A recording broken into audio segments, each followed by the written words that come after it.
Alright, guys, back with another installment.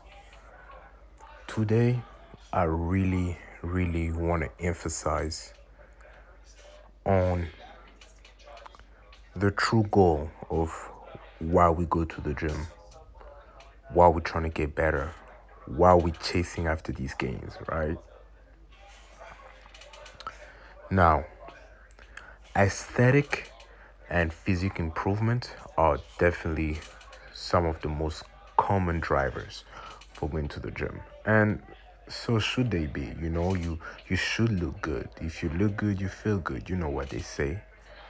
But I will also say that one of the main functions from being in the gym is for everything you're doing translating to your life, right? So,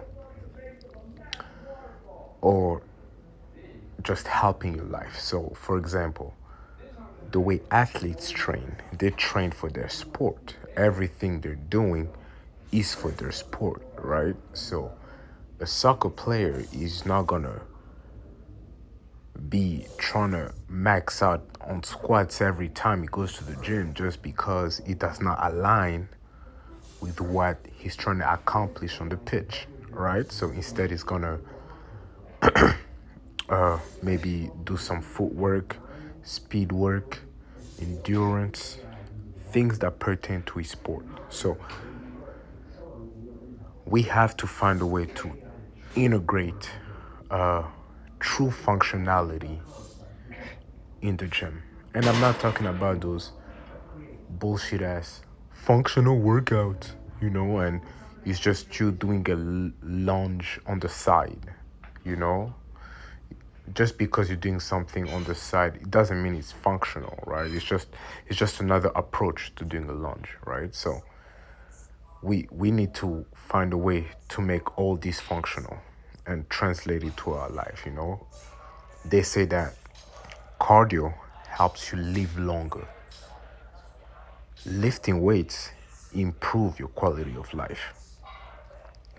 And here are a few philosophies or at least mindset that you can integrate. All right? The very first thing, most important thing, and in my opinion, the one thing that sets apart common average people from athletes is the ability to do whatever exercise you want to do through a full range of motion. A full range of motion with a slowed eccentric, right? If that philosophy is applied to every one of your lifts, I promise you, it will translate to your life. You will feel more supple, right? The last thing we want to be is a fridge. It's just this big square thing that cannot touch its back and that just walks side to side. That's not what we want to do. Yes, we want to put on muscle, but we still want to be functional. We still want to be supple. We still want to be able to touch our toes. And the only way you can do that is by practicing, right? And here is one thing I want you guys to get out of your head. I always hear these guys that say, oh, I can't squat because it hurts my knees. I can't squat all the way down because I heard it's not good for your knees. No, we all know that we were actually made to move. We're actually made to squat all the way down. It's a perfect position that we should maintain. Thus, if you can't do it, then there is a problem. There is some lack you need to address, right? So full range of motion is important. And it doesn't always have to start with weights, guys. Start with just the movement alone, right? In instance, squats. Start with getting to a deep squat position every day for 30 seconds. At the office, at home, wherever you are, get into a deep squat position. And you will see that within a week, your squat will improve. All right? So mobility is something that can be practiced. It's a skill that just needs practice like anything else, right? So full range of motion is the one. The second one I would say will be um, single arm or single leg exercises, things that address each side of the body. Why? Because when, let's say, when you are laying flat on the bench and you're trying to bench, you always know that there's a stronger arm that's doing more work than the other. But when you do dumbbell presses, both arms have to work, and usually that's where you can see where the weaker arm is at. And the reason why I'm saying like one-sided exercise are needed is because you are able to train each side through a full range of motion and ensure lower muscle instability and just a better firing, a better connection of that same muscle. For legs, as seen here, lunges, bodyweight lunges are my go-to. If I could, I would do them every day, literally every day, just because they're good for your knees, they're good for your ankles, and the better you are lunges, the more you do lunges, the better your lifts, especially in squats, will get. All your leg lifts will translate to all your leg lifts, right? So try bilateral exercises, try one arm dumbbells, instead of doing bar every day, try a dumbbell in each arms, right? And the main thing here is to just incorporate one every workout. The third thing here is high volume.